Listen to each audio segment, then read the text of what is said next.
In the heart of Nigeria, amidst the clashes of cultures, a young girl's spirit yearns for freedom. Purple Hibiscus, a book by Nigerian author Chimamanda Ngozi Adichie, is a culturally pivoting coming-of-age novel, delving deep into subsistence societal and domestic hierarchies of 1990s Nigeria through the viewpoint of a naive young girl, Kambili.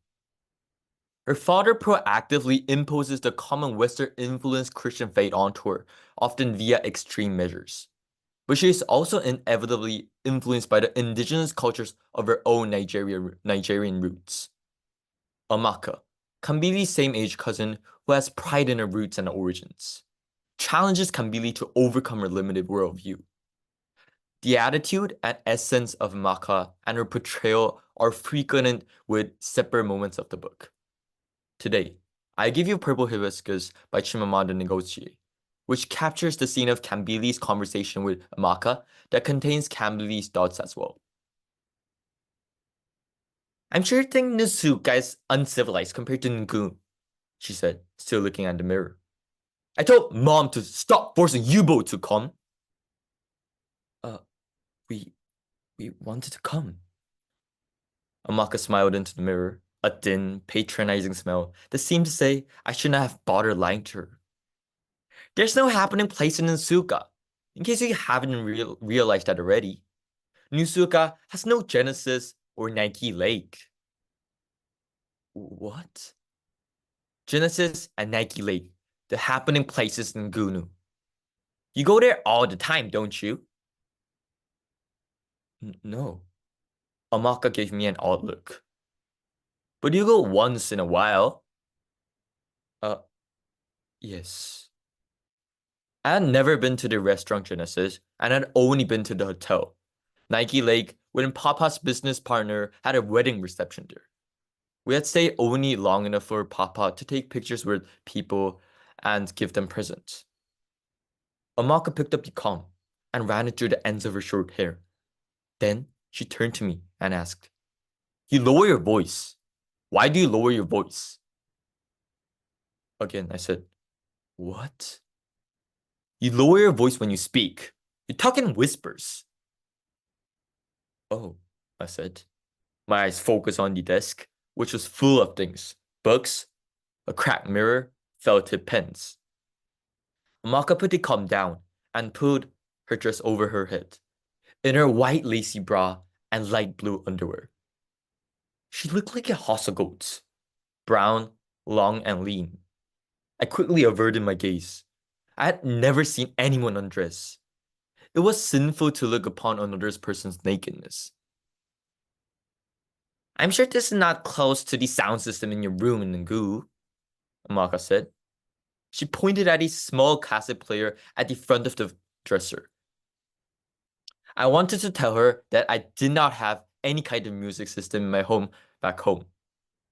But I was not sure she would be pleased to hear that, just as she would be not pleased to hear if I did have one. She turned the cassette player on, nodding to the polyphonic beat of drums. I listen mostly to indigenous musicians. They're culturally conscious. They have something real to say. Fila, Oscar Devi, Onika are my favorites. Oh, I'm sure probably don't know who they are. I'm sure you're into American pop, like other teenagers. She said teenagers, as if she were not one. As if teenagers were a brand of people like who, but not listening to culturally conscious music, were a step beneath her.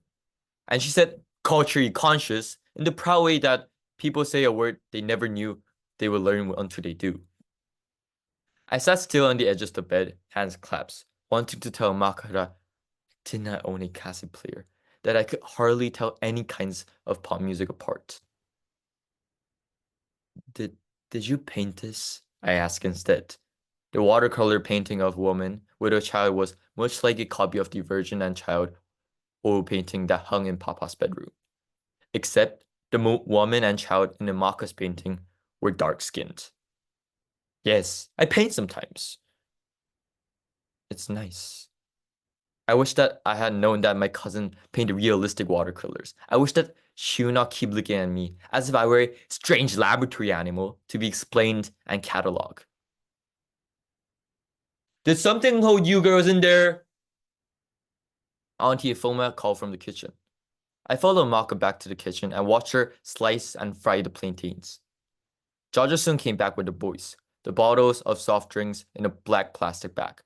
Auntie Ifoma asked Obiora to set the table. Today, we'll treat Kambili and Jaja as guests. But from tomorrow, they'll be family and join in the work, she said. The dining table was made of wood that cracked in dry weather. The outermost layer was shedding like molten cricket, brown slices curling up from the surface. The dining chairs were mismatched. 4 were made of plain wood, the kinds of chairs in my classroom, and other 2 were black and padded. Jaja and sat side by side. Auntie Afoma said the grace, and after cousin said, Amen, I closed my eyes. We have finished praying. We don't say mass in the name of Christ like your father does, Auntie Afoma said with a chuckle. I opened my eyes just in time to catch Maka watching me. I hope Kambili and Jaja come every day so we can eat like this. Chicken and soft drinks. Obiora pushed out his glass as he spoke. Mommy, I want chicken leg. I think these people have started to put less Coke in bottles, Chima said, holding her Coke bottle back to examine it. I looked at the Jolo fries on the table, fried plantains, and a half of drumstick on my plate, and tried to concentrate, tried to get down food. The plates were too mismatched. Chima and Obiora used plastic ones while the rest of us had glass plates. Laughter flew over my head. Words spurted from everyone, often not seeking that getting any responses. We always spoke with a purpose back home, especially at the table. But my cousin seemed to simply speak and speak and speak.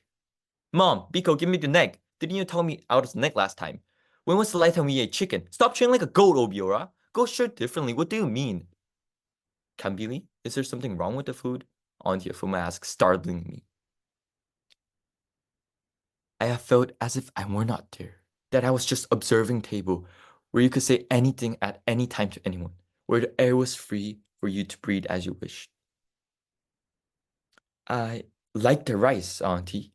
Thank you. If you like the rice, eat the rice. Maybe it's not good as the fancy rice she eats at home. Amaka, leave your cousin alone, Auntie Ifoma said. Thank you.